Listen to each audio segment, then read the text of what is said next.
Bueno, ahí me dice Brisa que finalmente lo tenemos a Pablo Salinas. Decíamos, él es politólogo, es docente, y vamos a charlar con él sobre este concepto de la batalla cultural. ¿Qué implica? ¿Se implica una nueva forma de hacer política en realidad? ¿O solamente es una mera herramienta para salir airoso y no hablar de ciertas cuestiones como la económica, que hoy parece ser acuciante? ¿Cómo estás, Pablo? Buenas tardes. Hola Antonio, ¿ahora sí? Sí, ahí estamos, te escuchamos perfectamente.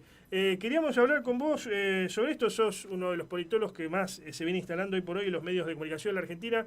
Nos interesa pensar eso. ¿Estamos en vistas de una nueva forma de hacer política con este tema de la batalla cultural o solamente es una herramienta? Bueno, es interesante reflexionarlo. Por lo pronto es una herramienta concreta del gobierno, pero también algunas cosas están cambiando, o sea, de los viejos modos de hacer política. Y eso es una cosa que está ocurriendo y como todo lo que está ocurriendo es muy difícil a veces hacer análisis de coyuntura porque nos estamos enterando a veces de las novedades siendo los protagonistas, ¿no? Ujú. Porque a nivel mundial tenés más o menos de 10 a 15 años a esta parte una, una forma bastante disruptiva de irrumpir, que no es nueva, digo, todo tiene alguna explicación con la historia, pero por ahí sí son nuevos los medios, ¿no? Ahora nosotros no me andaba recién a la computadora y me conecté con un celular, y Claro, así estamos pudiendo hablar. Y vos recién cuando estabas por presentarme mencionaste que estamos saliendo por no sé de la cantidad de plataformas. claro. El que quiere ver lo ve, que lo quiere escuchar lo escucha, que lo quiere ver después porque está manejándose donde más lo ve después. Eso es una revolución total de la cual no tenemos todavía noción y registro que claramente marca algo y también marca algo en los modos de hacer política. Ujú. Entonces, en esos modos de hacer política tenemos un presidente en Argentina que hace 4 años nosotros no teníamos ni siquiera dimensionado dentro de lo que es el sistema político. Ujú. Hace 4 años Milei era un personaje, un economista, digo personaje no Un bajándole precio, panelista, sino una... un ¿Cómo? panelista de televisión, lo invitaban a hablar como cualquier panelista, digamos. Era un panelista televisivo que cuando después uno en retrospectiva ve cómo es ese crecimiento, hay un libro bastante interesante de un periodista, Ernesto Tenenbaum, que es bastante justo con el proceso de ascenso de Milei, digamos, describe esto, lo leí hace poco, me pareció interesante. Y claro, de buenas a primeras, esa instalación que fue haciendo Milei y ese uso tan inteligente, a mi juicio, de las redes sociales, después lo hacen instalarse en una elección en el año 2021 como diputado de la Nación y a los 2 años se alza con la presidencia. Eh, con modos muy disruptivos, pero que no son nuevos. Hay otro libro muy interesante de Da Empoli, que el libro más famoso es El Mago del Kremlin, pero hay otro mucho más interesante que es Los Ingenieros del Caos, que no es novelado, sino que es más teórico, si querés, Giuliano da Empoli, sí, sí. correcto, que analiza este fenómeno de alguna manera, las nuevas derechas, los ascensos, y que son todos muy parecidos, tanto en lo discursivo como en las herramientas que utilizan. Claro, claro, claro. Eh, ¿Milei siempre creyó en la batalla cultural o está creyendo más ahora que se está rodeando, dicen algunos, de ciertos intelectuales, como por ejemplo Agustín Laje, como por ejemplo Nicolás Márquez, que antes estaban fuera de todo radar, incluso del académico, salvo por allí alguna universidad privada, pero bueno, no existían prácticamente para la opinión pública, si bien sus libros se vendían, ¿no? Pero eran bien de nicho. Desde que se rodea con estas personas, Milei está en otro estadio, está pensando otra cosa. ¿Cómo lo ves?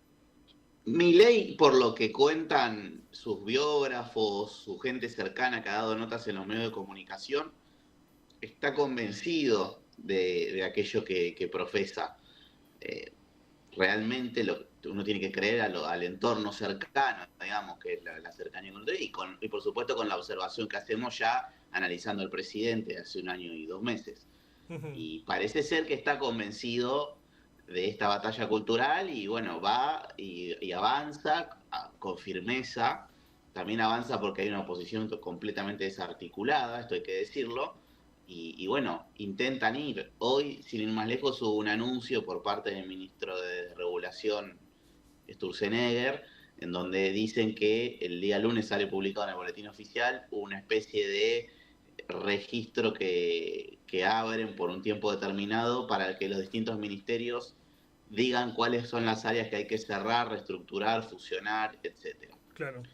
Y avanzan a fondo esta creencia de que el Estado es el enemigo o que el Banco Central hay que quemarlo. Yo creo que realmente debo darle un crédito al presidente y creer que lo que dice es lo que piensa, ¿no? Uh-huh. No soy quien para juzgar lo contrario. Sí, estoy en un rol más analítico y más allá de si a mí me gusta más o menos, que a nadie le importa, a quienes nos están viendo o escuchando no le importa mi opinión personal, pero sí como analista hay elementos de este proceso político que sí me preocupan.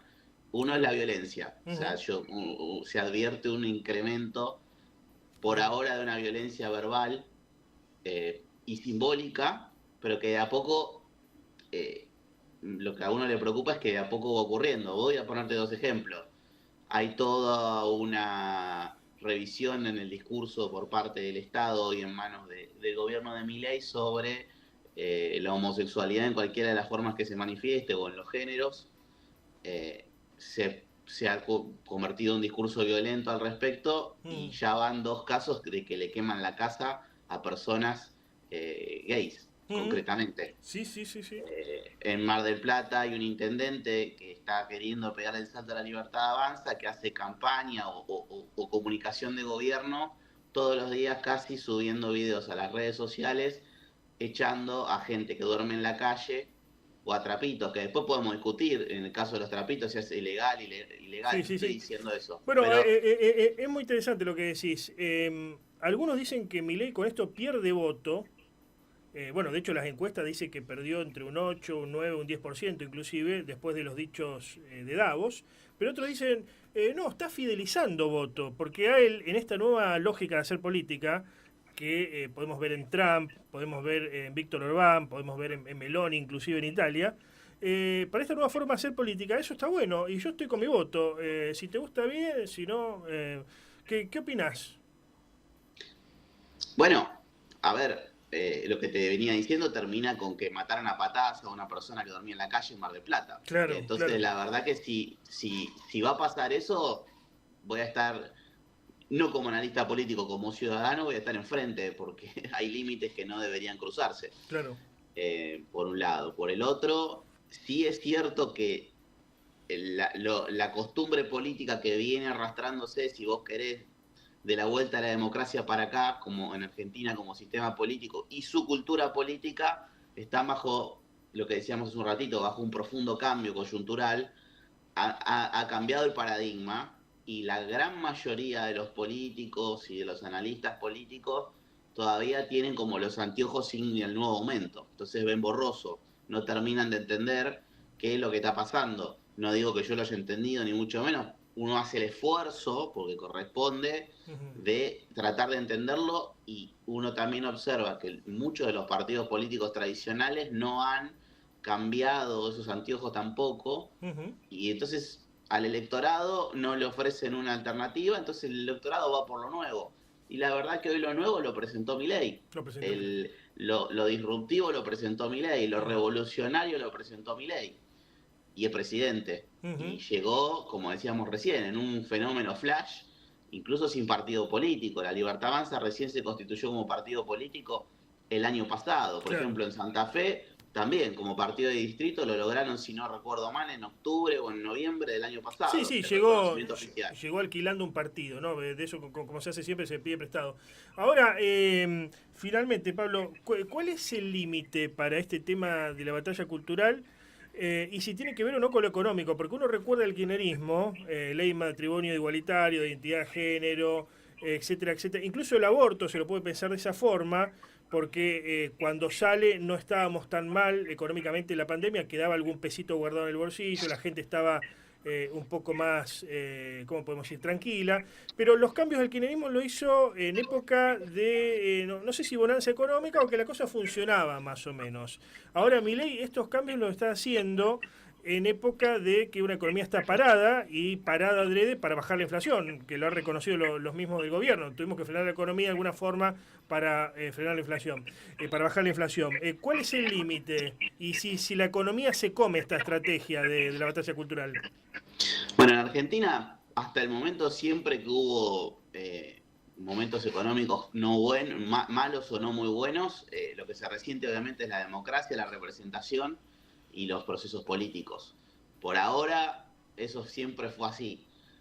Milei es cierto que con mucha inteligencia y discursivamente y en términos de lo que es el relato de este gobierno, a mi juicio con mucha pericia, sigue instalando y todavía la piedra de la herencia le sigue dando agua, entonces todavía siguen caminando hacia ahí. Lo cierto es que para mí marzo va a ser un mes de evaluación social de la sociedad, hablo, cuando todos terminen, los que tuvieron la suerte de poder irse de vacaciones, y cuando todos arranquen con la rutina de marzo, el colegio con los chicos, las clases, los que van a la facultad, y etcétera. Ujú. Y cuando uno haga ese balance personal, diga, bueno, che, va un año de Milei, que un año no concreto saliendo de las vacaciones.